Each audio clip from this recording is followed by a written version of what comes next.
vous avez été Bonjour. élu sénateur PS du Nord en septembre 2011. Comment avez-vous vécu votre élection? Est-ce que c'était un accomplissement ou un tremplin vers autre chose?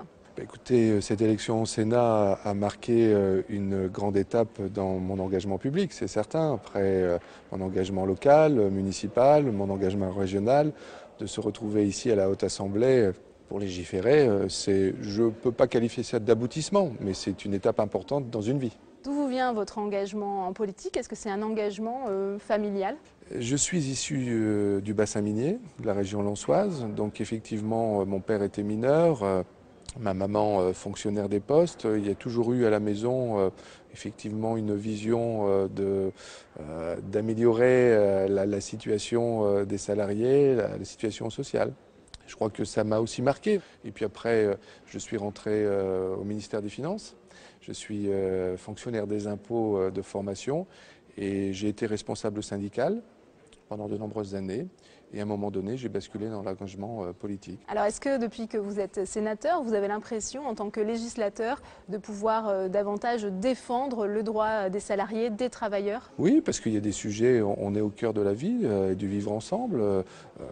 On est là pour faire évoluer la loi et je crois que oui, la Haute Assemblée apporte, le bicamérisme apporte par rapport à l'Assemblée nationale aussi cette petite touche. Quelle a été votre première impression ici quand vous êtes arrivé au Sénat? Écoutez, vous êtes au cœur de la République et puis ce palais du Luxembourg est chargé d'histoire, donc on arrive et on est rempli d'émotions. Et en plus, j'étais accompagné de ma maman, vous voyez, il y avait aussi ce côté familial et émotionnel qui était très fort.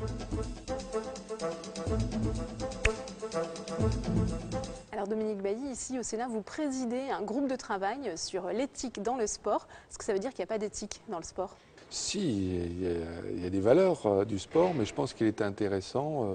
On a déjà travaillé, beaucoup légiféré sur la politique sportive, mais de faire un point, de faire d'abord le constat de ce qui a été voté, de ce qui est très concrètement vécu par le monde sportif, et puis effectivement de regarder si on peut améliorer le dispositif, d'autant plus que Madame la ministre va proposer en fin d'année sa loi cadre pour le sport. Sport et politique, ça fait bon ménage alors? Oui, parce qu'effectivement, vous savez, il y a des valeurs d'équipe, de travail, d'entraînement, de persévérance, d'échec aussi, d'apprendre l'échec, la défaite.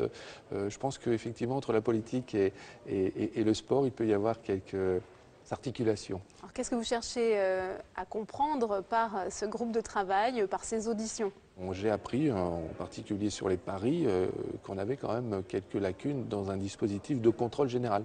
Pepsi Largel fait son boulot, ben manifestement avec les nouvelles technologies, Internet, bref le net, il y a matière à travailler très sérieusement là-dessus. Alors, il y a également au Sénat une commission d'enquête sur le dopage. Est-ce que ça fait doublon avec votre travail sur l'éthique sportive? Et avec mon collègue Jean-Jacques Lozac, qui fait partie aussi du groupe de travail sur l'éthique sportive, nous nous sommes aperçus qu'effectivement le dopage méritait un travail particulier et c'est pourquoi il a proposé cette mise en place, cette commission d'enquête.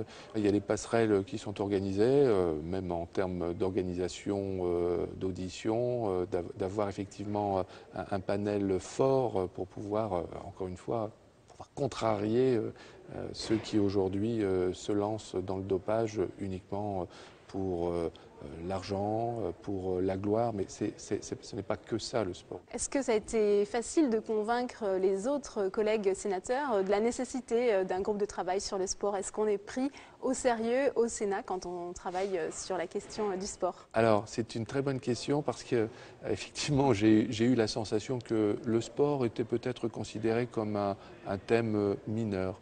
Mais on se rend compte aujourd'hui que c'est la vraie vie, c'est le vivre ensemble au-delà des valeurs. Il y a aussi de l'humain derrière tout cela.